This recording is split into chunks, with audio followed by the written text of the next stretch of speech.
구약성경 열왕기 하 16장 1절에서 9절까지의 말씀 우리 한 목소리로 함께 봉독하겠습니다. 르말라의 아들 베가 제17년에 유다의 왕 요담의 아들 아하스가 왕이 되니 아하스가 왕이 될 때에 나이가 20세라.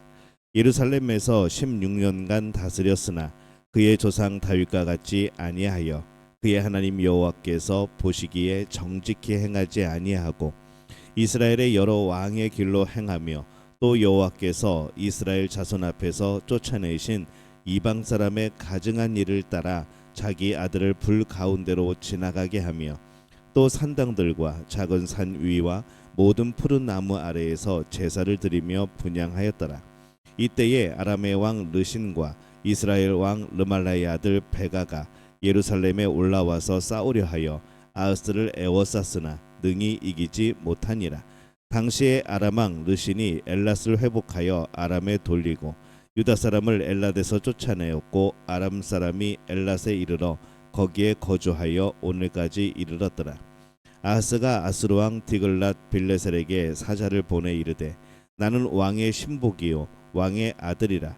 이제 아람 왕과 이스라엘 왕이 나를 치니 청하건대 올라와 그 손에서 나를 구원하소서 하고 아하스가 여호와의 성전과 왕궁 곳간에 있는 은금을 내어다가 아수르 왕에게 예물로 보냈더니 아수르 왕이 그 청을 듣고 곧 올라와서 다메섹을 쳐서 점령하여 그 백성을 사로잡아 기르로 옮기고 또 르신을 죽였더라. 아멘.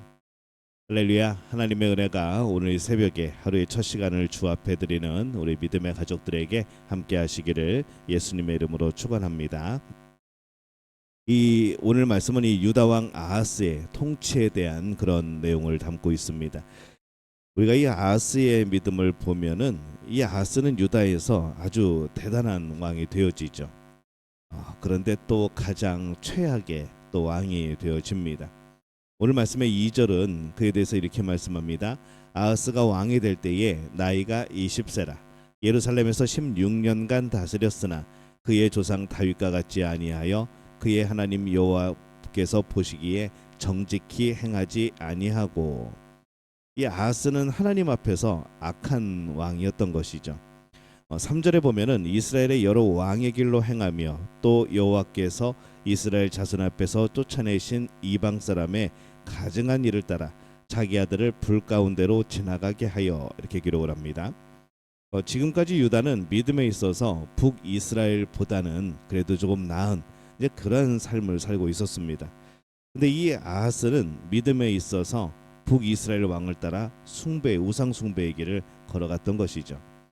자기 아들을 불 가운데로 지나가게 하며 아마 이 가나안의 이 몰록 그 신을 숭배하는 그런 또한 모습으로 보입니다. 하나님을 믿는 믿음을 드러내기 위해서 또 이렇게 엉뚱한 일을 한 것일 수도 있죠. 나라가 어려워지자 신 앞에서 이 해결책을 찾기 위해서 이 아들을 바치려는 이 극단적인 행동을 그가 한 겁니다. 그러나 혹 이것이 하나님께 한 것이라 하여도 이거는 하나님께 악한 모습이 되어지는 겁니다.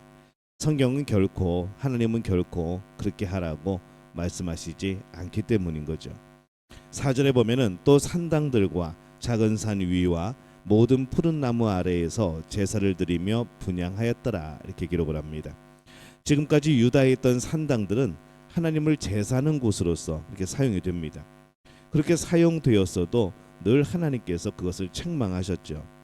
그런데 이 아하스의 경우는 산당에서 아세라 신을 비롯한 이방 신들을 섬긴 것으로 보입니다. 어떤 신의 도움이든지 도움을 받아서 이 나라가 잘 이 어려움을 헤쳐나가기를 바라는 그런 마음이었던 것이죠. 이 아하스는 종교심은 많았지만은 여호와 하나님을 향한 믿음은 아니었습니다. 유다가 믿음 위에 세워진 나라인데 그렇게 그 믿음을 깨트림으로 인해서 유다는 근본부터 무너지기 시작합니다.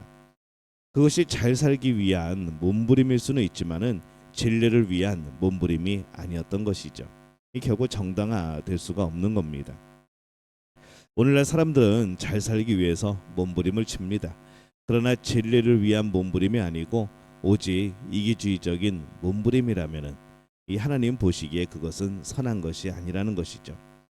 자기를 위해서 다른 사람을 무너뜨리고 그것은 결코 자기를 위한 길이 되지 못합니다. 이 사람은 하나님의 형상을 따라 창조되어서 진리를 위해 살아야 진정으로 자기를 위한 것이 되어지는 것이죠. 이 아하스는 자기 아들까지 바칩니다. 그러나 결국 하나님께서 그의 죄악을 인하여 유다를 계속 심판하십니다. 이 아하스가 어떻게 이 당시에 다른 나라들과 또 교류를 했는가 보면은 이 북이스라엘이 아람과 연합하여서 유다를 침략을 합니다. 5절 말씀에 보면은 이때에 아람 왕 르신과 이스라엘 왕 르말라의 아들 베가가 예루살렘에 올라와서 싸우려 하여 아하스를 애워쌌으나 능히 이기지 못하니라, 이렇게 기록을 합니다. 이 북이스라엘 연합군이 유다를 완전히 점령하지는 못하였지만은 유다는 참 큰 피해를 당했습니다. 수십만 명의 백성이 사마리아의 포로로 끌려가기까지 하였고, 또 에돔과 블레셋까지 이 유다가 약해진 모습을 보면서 유다 지역을 침략하고 노략질한 것이죠. 이 나라가 강하기 원하였던, 그래서 그렇게 우상을 섬기고 난리를 쳤던 이 모든 노력이 헛고생이 되어버린 겁니다. 아하스는 북이스라엘과 아람의 위협에 대처하기 위하여서 이 아수르에 편지를 보냅니다. 7절에 보면은 아하스가 아수르 왕 디글랏 빌레셀에게 사자를 보내 이르되 나는 왕의 신복이요 왕의 아들이라. 이제 아람 왕과 이스라엘 왕이 나를 치니 청하건대 올라와 그 손에서 나를 구원하소서 하고, 이렇게 기록을 합니다. 이것은 유다가 아수르에 종속되는 그런 국가가 된다는 서약과도 같은 겁니다. 아하스는 살아남기 위해서 아수르의 고개를 숙이고 종속이 되어지는 그런 모습이 되어진 것이죠. 이 아하스는 구원자로 하나님이 아니라 아수르를 선택을 한 겁니다. 이사야가 그에게 하나님의 뜻을 전하였지만은 이 아하스는 끝내 불신앙을 선택을 합니다. 그에게는 믿음이 아니라 당장의 구원이 더 급하였기 때문인 거죠. 9절에 보면은 아수르 왕이 그 청을 듣고 곧 올라와서 다메섹을 쳐서 점령하여 그 백성을 사로잡아 기르로 옮기고 또 르신을 죽였더라. 이 아수르 왕이 그 청을 듣고 올라와서 아람을 쳐서 멸망시킵니다. 당장은 유다가 구원받은 것처럼 보입니다. 근데 유다는 이로 인해서 더욱더 약해지죠. 국가를 위기에서 구하기 위해서 아수르에 무릎을 꿇었지만은 그것이 오히려 유다를 더 어렵게 하는 그런 함정이 되어집니다. 이 사람들은 세상의 문제를 해결하기 위하여서 이것저것 아무거나 끌어들일 때가 많이 있습니다. 거짓과 때로는 불신앙도 그것도 불사하죠. 그렇게 하여서 무엇인가 조금 해결되어지는 것 같지만은 그러나 사실은 더욱더 세상의 죄의 유혹에 빠져들 수밖에 없는 그런 구조에 우리는 세상을 살아갑니다. 아하스는 믿음과 외교에 있어서 참 열심이었습니다. 위기를 극복하고자 아하스 나름대로 참 많은 노력을 기울였고 그 자식까지 바친 거죠. 자신의 모든 금은 부하를 바칩니다. 근데 그 열심이 중요한 것이 아니라 그렇게 열심을 냈음에도 불구하고 결국 나라는 쇠약해지고 하나님께서는 심판을 하시고 이 진리를 지켜내지 못했던 것이죠. 아하스의 종교적인 열심은 오히려 우상 숭배로 더 깊이 들어갑니다. 하나님 앞에 악한 왕이 됩니다. 하나님을 구하지 않고 외교적으로 해결하였던 이 노력은 허사가 되어서 결국에는 수많은 침략을 당하고 국력이 약해지게 되어지는 것이죠. 이 문제 해결을 하고자 하였으나 오히려 더 늪에 깊이 빠져들어가는 것, 이게 죄의 특성입니다. 죄 때문에 죄를 해결하고자 때로는 그 죄를 무시하고 그냥 당장에 내 눈앞에 문제 해결을 위하여서 뭔가를 선택하게 되어질 때에 그거는 우리에게 해결책이 아니라 오히려 죄에 더 깊이 빠져드는 그러한 결과를 낳게 되어집니다. 우리가 죄의 문제를 해결하려면, 우리가 우리 앞에 있는 이 문제들을 해결하려면 하나님 앞에 엎드리는 것이 가장 빠르고 좋은 방법이고 그것이 진리의 방법입니다. 오직 모든 문제의 해결은 오직 창조주 하나님께 있는 것이죠. 우리의 삶을 하나님 앞에 맡기는 것, 우리가 참 말은 쉽게 하지만은 우리는 때때로 하나님 앞에 맡겼다가도 도로 뺏어오기도 하고, 하나님 이건 안 되겠습니다, 이거는 제가 결정해야 되겠습니다 라고 뺏어오는 많은 일들, 하나님 앞에 맡겼다고 하지만은 결국에는 내 뜻대로 행하려고 했던 모든 일들, 우리는 참 그런 연약함 속에 살아가고 있는 것이죠.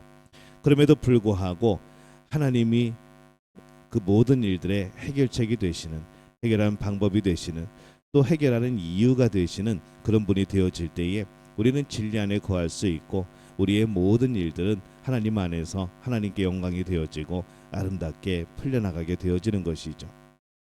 당장 급한 게 아니라 하나님 앞에 살아가는 것, 당장의 문제 해결이 아니라 내가 진리 안에 거하는 것, 오직 우리가 그것을 바라보면서 오늘의 모든 일들을 살아가고 또 오늘의 삶을 살아가는 복된 우리 믿음의 가족들이 되어지시기를 예수님의 이름으로 축원합니다.